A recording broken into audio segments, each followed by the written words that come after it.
Hello दोस्तों, बहुत दिनों से अफ़गानिस्तान का मुद्दा गरमाया हुआ है। तालिबान, तालिबान, तालिबान सुनते रहते हैं और अभी थोड़ी देर पहले मेरे एक दोस्त का फ़ोन आया और उससे कहता, "भाई यार, तालिबान क्या है यार? कुछ समझ में नहीं आ रहा। कोई देश-वेश है क्या?" तो मुझे लगा कि बहुत सारे लोग ऐसे हैं जिनको तालिबान के बारे में, तालिबान का टीवी नहीं पता है। तो एक्चुअल में मुझे लगा कि मुझे ज़रूर इनके बारे में एक वीडियो बनाना चाहिए और इसलिए मैंने थोड़ा जल्दबाज़ी में ये वीडियो बनाया है। चलिए, तो देखते हैं तालिबान को समझने की हम कोशिश करते हैं। यहाँ पर आप जो भाई साहब को देख रहे हैं, इन भाई साहब का नाम है मोहम्मद तारकी। मोहम्मद तारकी जो थे उस समय अफ़गानिस्तान के राष्ट्रपति थे जिस समय पर सोवियत संघ की सरकार थी। अब सोवियत संघ क्या था? देखिए, हुआ क्या था कि प्रथम विश्व युद्ध हुआ, उस समय पर प्रथम विश्व युद्ध के बाद हमने सबने कस्में खाई कि यार अब हम नहीं लड़ेंगे, अब हम नहीं लड़ेंगे, ठीक है? तो हमने एक संघ बनाया जिस संघ का नाम था राष्ट्र संघ, ठीक है? लेकिन द्वितीय विश्व युद्ध हो गया। अब राष्ट्र संघ द्वितीय विश्व युद्ध को रोकने में कामयाब नहीं रहा। तो हमने राष्ट्र संघ को खत्म कर दिया जो कि 1920 में बना था। फिर हमने बनाया 1945 में संयुक्त राष्ट्र संघ, ठीक है? कि अब हम नहीं लड़ेंगे और संयुक्त राष्ट्र संघ ने कसम खाई कि हम तीसरे विश्व युद्ध को होने नहीं देंगे, ठीक है? अब लेकिन उस समय शीत युद्ध का दौर आया। शीत युद्ध कोई युद्ध नहीं था, एक्चुअल में ये हथियारों की लड़ाई थी और वर्चस्व की लड़ाई थी, विचारधारा की लड़ाई थी। 2 देश जो कि अपने आप को बड़ा दिखाना चाह रहे थे। एक था अमेरिका और दूसरा था सोवियत संघ, जो कि आज का रूस है, सोवियत संघ का ही हिस्सा था, ठीक है? रूस सोवियत संघ नहीं है। सोवियत संघ का एक हिस्सा था। सोवियत संघ में रूस के साथ में और 15 देश भी मिलकर सोवियत संघ बना हुआ था, ठीक है? अब विचारधारा क्या थी कि जो अमेरिका की विचारधारा थी वो पूंजीवादी विचारधारा थी, यानी कि वो ज़्यादातर वहाँ ज़्यादातर चीज़ों पर निजी लोगों का अधिकार होता था, ठीक है? निजी लोग ही ज़्यादा, सरकार का हस्तक्षेप कम से कम होता था। वहीं साम्यवादी विचारधारा कहती है कि ज़्यादातर चीज़ों पर अधिकार सरकार का होना चाहिए। क्यों? क्योंकि सरकार ही संपत्ति का समान वितरण कर सकती है। अगर चीज़ें निजी हाथों में जाएँगी तो उसमें व्यक्ति ज़्यादा से ज़्यादा अपना लाभ देखेगा। इस कारण से सोवियत संघ अपनी विचारधारा पर अड़े थे और अमेरिका अपनी विचारधारा पर, ठीक है? अब हर देशों में ये सरकारें बन रही थी और कुछ सरकारें साम्यवाद की तरफ झुक रही थी और कुछ सरकारें जो थी वो पूंजीवाद की तरफ झुक रही थी। ऐसे ही अगर बात करें तो जो अफ़गानिस्तान में सरकार थी, वो अफ़गानिस्तान में सरकार साम्यवादी सरकार थी, यानी कि वो रूस की तरफ, वो सोवियत संघ की तरफ उनका झुकाव था, ठीक है? ताराकी उसमें राष्ट्रपति थे। ताराकी के बहुत करीबी माने जाने वाले जो थे, जिन्हें आप यहाँ पर देख रहे हैं, आमीन, ठीक है? तो आमीन की अगर मैं बात करूँ तो आमीन बहुत ही ज़्यादा करीब माने जाते थे ताराकी के, ठीक है? लेकिन 2 चीज़ें होती हैं जिसके कारण से 2 दोस्तों के बीच में लड़ाइयाँ हो जाती है। एक चीज़ तो जो है लड़की, ठीक है? और दूसरी चीज़ होती है वो है आपकी सत्ता। इन दोनों चीज़ों के बीच में लड़ाई हो जाती है, ठीक है? अब लगता ये था कि इनके बीच कभी लड़ाई नहीं हो सकती, लेकिन सत्ता के कारण से दोनों के बीच में लड़ाइयाँ हो गई, ठीक है? अब लड़ाइयाँ हो गई तो आमीन ताराकी को मारना चाह रहे थे और ताराकी आमीन को मारना चाह रहे थे, ठीक है? अब ऐसी ही एक घटना हुई जिसमें कि ताराकी को के कान भरे गए जब ताराकी विदेशी दौरे पर थे कि आमीन उनको मारना चाह रहे थे। तो उसी समय पर ताराकी ने जो है वो आमीन को मारने का फरमान जारी कर दिया, लेकिन आमीन बच निकले, ठीक है? फिर उसके बाद में आमीन ने अपनी सत्ता दिखाने के लिए ताराकी के हवाई जहाज़ को लैंड नहीं होने दिया। अब वो बात जब कुछ आगे बढ़ गई तो उन्हें लगा कि अब फैसला होना चाहिए। आमीन ने जो है, तो ताराकी ने राष्ट्रपति भवन में आमीन को आमंत्रित किया कि आप आइए, ठीक है? राष्ट्रपति भवन में जब आमीन गए सोवियत संघ के कहने पर, तो उन पर गोलियाँ चलाई गईं, ठीक है? इससे आमीन नाराज़ हो गए और आमीन ने अपनी सेना का उपयोग किया और ताराकी को बंदी बना लिया और बंदी बनाकर उनकी हत्या कर दी गई। ये सब घटना हो रही थी अफ़गानिस्तान में, ठीक है? सोवियत संघ को लगा कि अब इसमें हमें इंटरफेयर करना चाहिए। इस घटना को लेकर आमीन को ये लगता था कि सोवियत संघ जो है वो हमारी मदद करेगा और इसमें जो है हमें शाबाशी देगा। लेकिन सोवियत संघ को लगा कि नहीं, अब ये बहुत ज़्यादा गलत हो रहा है और हमें इस पर कुछ बोलना चाहिए, ठीक है? तो सोवियत संघ सेना जो है वो अफ़गानिस्तान में आ गई, ठीक है? और उन्हें लगने लगा था कि जो पीपल्स डेमोक्रेटिक पार्टी है, वो people's democratic party of Afghanistan कमज़ोर होने लगी है, ठीक है? तो इस कारण से सोवियत सेनाओं ने वहाँ पर मोर्चा सँभाला, ठीक है? सोवियत सेनाओं ने मोर्चा सँभालने के बाद में ये भाई साहब जिन्हें आप देख रहे हैं, इनका नाम है अ, सॉरी, बाबरा कमाल, ठीक है? बाबरा कमाल जी जो है उन्हें राष्ट्रपति बना दिया गया, ठीक है? आमीन को हटाकर और बाबरा कमाल को राष्ट्रपति बना दिया गया और पूरे सोवियत संघ में जो है वो पूरे अफ़गानिस्तान में सोवियत सेनाएँ इस तरह से घूम रही थी, ठीक है। अब पूरे अफ़गानिस्तान में तबाहियाँ हो रही थी, पूरे अफ़गानिस्तान में टूट-फूट हो रही थी, ठीक है, अफ़गानिस्तान बर्बाद हो रहा था। यहाँ पर आप देख सकते हैं इमेज में कि जहाँ ये सोवियत सेना है, वहाँ आस-पास कितनी पहाड़ी है, ठीक है, अफ़गानिस्तान पहाड़ी इलाका है।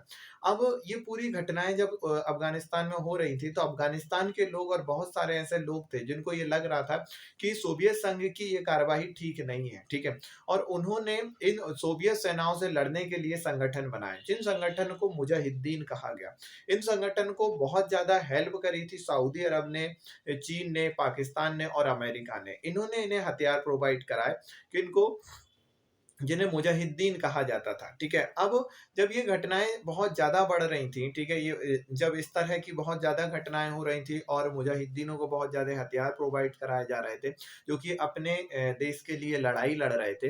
तो उसी समय अब लगने लगा था कि भाई सोवियत सेनाओं को जो है वो वापस आना चाहिए, ठीक है? क्यों? क्योंकि अमेरिका के बीच और गोर्बाचोव, ये आप देख रहे हैं गोर्बाचोव, ये रूस के सोवियत संघ के राष्ट्रपति बने, ठीक है? उन्होंने सोवियत सेनाओं को वापस बुलाया और अमेरिका और सोवियत संघ के बीच में एक समझौता हुआ कि हम अपनी सेनाओं को वापस बुलाएँगे बशर्त कि तुम अपने यहाँ से जो मुजाहिदीन हैं, उन्हें हथियार देना बंद करें। तो ये समझौता डील हुआ कि भाई चलो ठीक है, अमेरिका ने कहा कि हम हथियार देना बंद करेंगे और इन्होंने कहा कि हम हमारी सेना वापस बुला लेंगे, ठीक है। उसके बाद में जब सेनाएँ वापस बुलाई गईं, लेकिन पाकिस्तान ने अपनी हरकतों से बाज नहीं आया और उन्होंने मुजाहिदीन को हथियार प्रोवाइड कराते रहे, ठीक है। अब उन्हें ये लग रहा था कि ये सारी चीज़ें होंगी, इससे सारी चीज़ें बिल्कुल सही हो जाएँगी, ठीक है, लेकिन ऐसा कुछ हुआ नहीं, ठीक है। और ये घटनाएँ काफ़ी बढ़ती रहीं, ठीक है। अब जो कमाल जिन्हें राष्ट्रपति बनाया गया था, जब सोवियत सेना वापस आई, तो कमाल की जगह पर जो है वो नजीबुल्लाह को राष्ट्रपति बना दिया गया। ये आप देख रहे हैं इमेज जो कि नजीबुल्लाह की है, ठीक है। अब जब नजीबुल्लाह को राष्ट्रपति बना दिया गया, सोवियत सेनाएँ वापस जाने लगी थीं, तो नजीबुल्लाह वहाँ पर शासन करने लगे। उसी दौरान एक बहुत बड़ी घटना हो गई। 1991 में सोवियत संघ का विघटन हो गया। सोवियत संघ कमज़ोर होने लगा था और वहीं पर जो है वो है जो आतंकवादी संगठन थे वहाँ के जिन्हें मुजाहिदीन कहा जाता था, ये धीरे-धीरे बहुत ज़्यादा एक्टिव होने लगे थे और इनका कहना था कि हमें एक इस्लामी शासन लाना है अफ़गानिस्तान में, ठीक है? जो आज की सरकार है, वो सरकार इस्लामी शासन लाने में संभव नहीं है, तो हम इस्लामी शासन लेकर आएँगे। ये चीज़ नजीबुल्लाह समझ रहे थे और नजीबुल्लाह को लगने लगा था कि अगर सोवियत सेनाएँ देश से गईं, तो उस समय पर यहाँ पर इनका शासन हो जाएगा, ठीक है? इन आतंकवादी संगठनों का शासन हो जाएगा, इसलिए इन्होंने क्या किया कि अपना झुकाव धीरे-धीरे इस्लाम की तरफ करने लगे थे, ठीक है? इस्लाम की तरफ यानी कि इन्होंने इस्लाम की आयतें आयतें लोगों के बीच बँटवाना चालू करी, ठीक है? ये भी अपने आप को इस तरह से रिप्रेज़ेंट कर रहे थे कि मैं इस्लाम का बहुत बड़ा सपोर्टर हूँ, ठीक है? लेकिन लोग इन्हें पसंद करते नहीं थे और उसी दौरान जो है वो सोवियत संघ का विघटन हो गया। सोवियत संघ में जो कि 1991 की घटना है, 15 देश अलग हो गए। अब बचा कौन था? रूस, ठीक है? नजीबुल्लाह को ये लग रहा था कि रूस उनकी मदद करेगा, लेकिन रूस इस समय खुद की मदद नहीं कर पा रहा था क्योंकि वो इतना कमज़ोर हो चुका था, ठीक है? तो इनकी मदद कहाँ से करता? अब इनके पास जो लड़ाकू विमान थे, इनके पास लड़ाकू विमानों में तेल भराने के तक के पैसे नहीं थे। इनकी सेना कमज़ोर होने लगी थी, ये लड़ने के लिए तैयार नहीं थे, ठीक है? इनके पास फंड नहीं बचा हुआ था। अब इनकी सरकार बहुत ज़्यादा कमज़ोर हो गई थी। इन्हें लगने लगा था कि मुजाहिदीन के उसमें सरकार जाए, मुजाहिदीन के कब्जे में अफ़गानिस्तान जाए, उससे पहले मैं यूएनओ से बात करता हूँ। यूएनओ यानी कि यूनाइटेड नेशन ऑर्गेनाइजेशन, ठीक है? जो मैंने आपको बताया था द्वितीय विश्व युद्ध के बाद बना था, ठीक है? यूएनओ से बात की गई और ये कहा गया कि ठीक है, हम सत्ता छोड़ने के लिए तैयार हैं, ठीक है? एक अंतरिम सरकार बना दी जाए और आप जिसे सरकार देना चाहें उसे दें और चुनाव हो और फिर सरकार बने। उन्होंने कहा ठीक है, यूएनओ इस बात के लिए माना और उसके बाद में एक अंतिम सरकार बनाने की तैयारियां चालू हो गई, ठीक है। अंतिम सरकार बनती उससे पहले ही मुजाहिदीनों का जो है वो अफगानिस्तान पर कब्जा हो गया, ठीक है। अब मुजाहिदीन जो है वो अफगानिस्तान पर शासन करने लगे थे, ठीक है। यहाँ पर आप देख रहे हैं, ये मुजाहिदीन की कुछ तस्वीरें हैं, ठीक है। अब ये पूरे काबुल में इस तरह की तोड़-फोड़ होने लगी थी, कांधार में पूरी तोड़-फोड़ होने लगी थी, ठीक है? और काबुल कांधार में जो है वो मुजाहिदीनों का कब्ज़ा हो गया। मुजाहिदीन 7 संगठनों में बँटे हुए थे, लेकिन जैसे ही ये सत्ता में आए और ये एक-दूसरे के लिए सत्ता के लिए लड़ने लगे, एक द कि किसके हाथ में सत्ता आएगी, एक-दूसरे में लड़ने लगे। और उसी लड़ाई के बीच तालिबान का जन्म हुआ, ठीक है? तालिबान की अगर हम बात करें, तो यहाँ पर आप देख रहे हैं, ये एक सोवियत संघ के खिलाफ लड़ने वाला सैनिक था जो कि अपनी आँख गँवा चुके थे, ठीक है? जिसका नाम मोहम्मद ओमान था, ठीक है? ये तालिबान के प्रमुख नेता माना जाता था, ठीक है? अब इसने तालिबान को इकट्ठा किया। उसी दौरान एक बड़ी घटना हुई, ठीक है? बहुत सारे रिफ्यूजीज़ यानी बहुत सारे शरणार्थी ऐसे थे जिस समय अफ़गानिस्तान में युद्ध का माहौल था, वो पाकिस्तान शरणार्थी के तौर पर चले गए थे।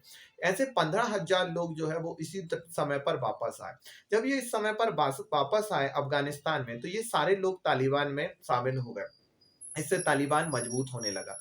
इसी दौरान तालिबान ने एक बड़ी घोषणा करी। तालिबान ने कहा कि इस समय मुजाहिदीन जो है, जो शासन में हैं, ठीक है? ये इस्लाम की जो नियम कायदे हैं, उनको ठीक से पालन नहीं कर पा रहे हैं और जो उन्होंने वादे किए थे, वो ठीक से पालन नहीं कर पा रहे हैं और हमें नहीं लगता कि मुजाहिदीन जो है, वो एक इस्लामिक राष्ट्र का निर्माण कर सकेंगे अफ़गानिस्तान में, ठीक है? लेकिन अगर हम पावर में आते हैं, तो हम एक इस्लामिक राष्ट्र स्थापित कर पाएँगे अफ़गानिस्तान में।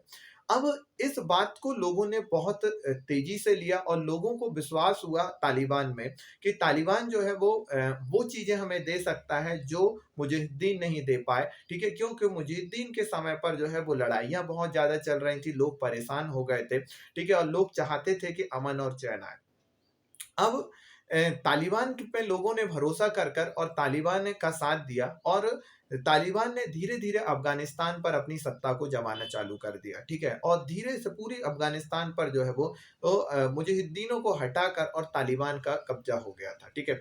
शुरू में जो नर्मपंथी बिहेवियर इन्होंने अपनाया था, जिसके कारण से लोग जो है इन लोगों ने इन्हें सपोर्ट किया था, वो बिहेवियर कुछ समय बाद जाता हुआ दिखाई दिया और इन्होंने शरीयत के बहुत कठोर कानून लगाए। तालिबान ने लगभग 5 साल तक अफ़गानिस्तान में शासन किया और इन 5 सालों में उन्होंने अफ़गानिस्तान की वो हालत कर दी थी कि देखने लायक थी। इतने ज़्यादा सैंक्शन लगा दिए थे, इतने ज़्यादा प्रतिबंध लगा दिए थे कि लोग डरने लगे थे अब तालिबान के नाम से।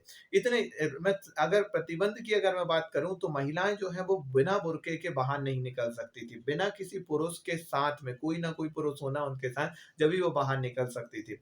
10 साल से ऊपर की लड़कियाँ जो है वो स्कूल नहीं जा सकती थी। ठीक है? उसके बाद में कोई मूवी नहीं चल सकती थी, कोई सीरियल नहीं चल सकता था, टीवी, टेलीविज़न, फ़ोन ये सारी चीज़ों पर बैन लगा के रखा था। ठीक है? प्रत्येक व्यक्ति को दाढ़ी रखना अनिवार्य कर दिया था। यानी शरीयत के इतने ज़्यादा कठोर कानून कि लोगों का दम घुटने लगा था। लोग चाहते थे कि तालिबान से उन्हें आज़ादी मिले। ठीक है? इसी दौरान एक घटना हुई। एक आतंकवादी संगठन था अल-कायदा। अल-कायदा ने जो है वो वर्ल्ड ट्रेड और यहाँ पर हुँ। ये अमेरिका में जो है वो वर्ल्ड ट्रेड सेंटर पर एक प्लेन को हाईजैक किया और उस हाईजैक प्लेन को इस वर्ल्ड ट्रेड सेंटर से टकरा दिया, ठीक है? इनका जो मास्टरमाइंड था जिसका नाम था ओसामा बिन लादेन, ठीक है? ओसामा बिन लादेन ने ये किया था। अब इस चीज़ को देखकर अमेरिका के राष्ट्रपति जॉर्ज बुश जो थे, ये ओसामा बिन लादेन है, ठीक है? अब इस चीज़ को देखकर जॉर्ज बुश बौखला उठे, ठीक है? और उन्होंने कहा कि हम इन आतंकवाद को जड़ से मिटा देंगे, ठीक है? अब जो ओसामा बिन लादेन था, वो ओसामा बिन लादेन का ये कहना था कि तुमने मुसलमानों पर बहुत ज़्यादा अत्याचार किए हैं, ठीक है? तुमने अलग-अलग जगह पर मुसलमानों को बहुत ज़्यादा परेशान किया और उसी का बदला हमने ये वर्ल्ड ट्रेड सेंटर पर हाईजैक प्लेन को टकरा कर किया हुआ है, ठीक है?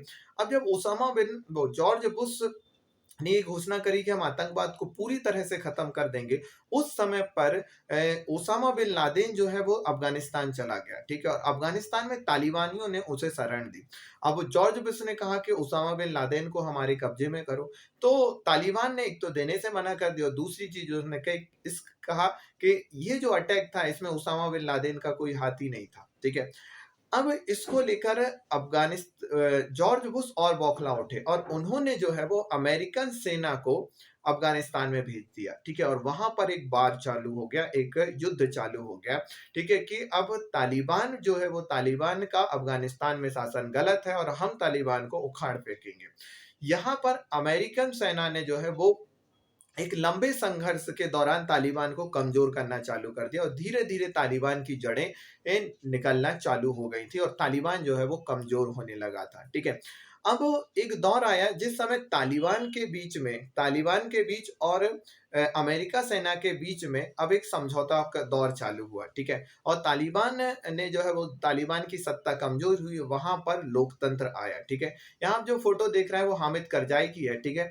लोकतंत्र के बाद में हामिद करजाई वहां के राष्ट्रपति बने और इन्होंने भारत के साथ में संबंध बहुत अच्छे किए। भारत के साथ में इनके अच्छे संबंध हुए और जिसके कारण से हमारा अफगानिस्तान में इन्वेस्टमेंट बढ़ा, ठीक है? उसके बाद में यहाँ पर धीरे-धीरे हमें लोकतंत्र आता हुआ दिखाई दिया, ठीक है? उसी दौरान डोनाल्ड ट्रंप जो है वो राष्ट्रपति बनते हैं अमेरिका के और डोनाल्ड ट्रंप का कहना था कि हम अपने देश का पैसा अफगानिस्तान में क्यों इन्वेस्ट करें, ठीक है? हमें अपनी सेनाओं को वहां से बुलाना चाहिए। हर साल जो है वो वहां पर बहुत सारे अमेरिकन्स जो है इस युद्ध में मारे जाते हैं, ठीक है? वहीं पर उस समय लोगों की भी ये मांग थी कि अमेरिकन सैनिकों को अब अफगानिस्तान से वापस आना चाहिए। जॉर्ज बुश ने ये नीति लागू करी कि हम धीरे-धीरे अफगानिस्तान से हमारी सेनाएँ वापस बुला लेंगे, ठीक है? उसी दौरान बाद में बाइडेन जब राष्ट्रपति बने तो बाइडेन ने भी ये कहा कि हाँ, हम बिल्कुल जो है वो डोनाल्ड ट्रंप की पॉलिसी को लागू करेंगे और इन्होंने अपनी सारी सेनाएँ अफ़गानिस्तान से वापस बुला ली और यही वो सबसे बड़ी गलती थी अमेरिका की, जिसका आज नतीजा हमें देखने को मिल रहा है। और जैसे ही अमेरिकन सेना वापस गई, तालिबान ने अपनी शक्ति बढ़ाई और इतनी तेज़ी से काबुल पर अधिकार कर लिया जिसका किसी ने सोचा भी नहीं था, ठीक है? अब अफगानिस्तान का क्या होता है, अभी की न्यूज़ से, हाल ही की न्यूज़ से तो हमें पता चल रहा है कि तालिबान का अपना एक नर्म रवैया है। तालिबान किसी भी तरह की कोई हिंसक परिघटनाएँ नहीं कर रहा है। लेकिन हम कुछ भी कह नहीं सकते हैं क्या होगा, क्या नहीं होगा, अब तो वो आगे ही हम देखेंगे। ठीक है? जैसे जो भी अपडेट होगा आप न्यूज़ चैनल पर देखते रहिए, लेकिन मुझे लगा तालिबान की हिस्ट्री के बारे में आपको जानना चाहिए, इसलिए मैंने ये वीडियो बनाया। ठीक है? आई होप आपको ये वीडियो अच्छा लगा होगा। अगर ये वीडियो अच्छा लगा तो ज़्यादा से ज़्यादा लोगों तक इसको पहुँचाइएगा। Thank you so much.